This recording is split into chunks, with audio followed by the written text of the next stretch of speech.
Kannur ആറളത്തുണ്ടായ police Maoist ഏറ്റുമുട്ടലിൽ Maoist നേതാവ് കൊല്ലപ്പെട്ടതായി പോസ്റ്ററുകൾ. വയനാട് തിരുനെല്ലിയിലാണ് മാവോയിസ്റ്റുകൾ പോസ്റ്ററുകൾ പതിച്ചത്. ആന്ധ്രാപ്രദേശ് റായലസീമ സ്വദേശിയും മാവോയിസ്റ്റ് നേതാവുമായ ലക്ഷ്മി എന്ന കവിതയാണ് കൊല്ലപ്പെട്ടതെന്നാണ് പോസ്റ്ററിലുള്ളത്. വിശദാംശങ്ങളുമായി ജിൻസ് ചേരുന്നുണ്ട് വയനാട്ടിൽ നിന്ന്. ജിൻസ്, എപ്പോഴാണ് ഈ പോസ്റ്ററുകൾ ശ്രദ്ധയിൽപ്പെട്ടത്? എന്തൊക്കെ കാര്യങ്ങളാണ് ഈ പോസ്റ്ററിലുള്ളത്?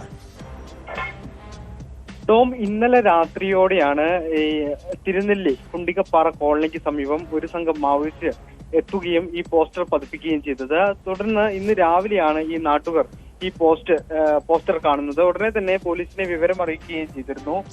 ഇതിൽ പ്രധാനമായും പറയുന്നത് കണ്ണൂർ അയ്യങ്കുന്ന് പഞ്ചായത്തിൽ ഈ പോലീസും അതുപോലെ തന്നെ മാവോവാദികളും തമ്മിൽ നവംബർ 13 രാവിലെ ഒരു ഏറ്റുമുട്ടലുണ്ടായി. ഈ ഏറ്റുമുട്ടൽ നടന്ന സമയത്ത് നിരവധി പേർക്ക് മാവോവാദികൾക്ക് വെടിയേറ്റു എന്നുള്ളതെല്ലാം അന്ന് ഒരു അന്വേഷണ സംഘം അറിയിച്ചിരുന്നു.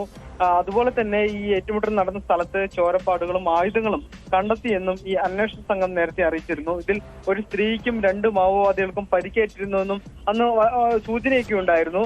അതിനിടയിലാണ് ഇപ്പോൾ ഏറ്റുമുട്ടലിൽ ഈ വെടിയേറ്റ് ചികിത്സയിലായിരുന്ന കവിത കൊല്ലപ്പെട്ടു എന്നുള്ള ഒരു വിവരം മാവോയിസ്റ്റുകൾ ഈ കത്തിൽ പറയുന്നത്. ഈ കവിതയുടെ മൃതദേഹം ഈ പശ്ചിമഘട്ട വനമേഖലയിൽ തന്നെ സംസ്കരിച്ചിട്ടുണ്ടെന്നും ഈ പോസ്റ്ററിൽ പറയുന്നുണ്ട്. എന്തായാലും പ്രതികാരം ഉണ്ടാകും, ഇതിന് ശക്തമായ ഒരു നീക്കം, രക്തത്തിന് പകരം കടം ചോദിക്കും എന്നുള്ളതാണ് ഇപ്പോൾ ഈ കത്തിൽ പറയുന്നത്. എന്തായാലും ഈ ഏറ്റുമുട്ടലിൽ ചിലർക്ക് പരിക്കേറ്റതായി അന്ന് DIG അടക്കമുള്ളവർ വ്യക്തമാക്കിയിരുന്നു.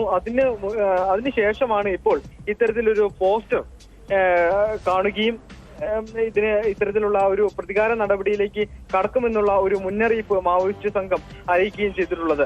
ടോം,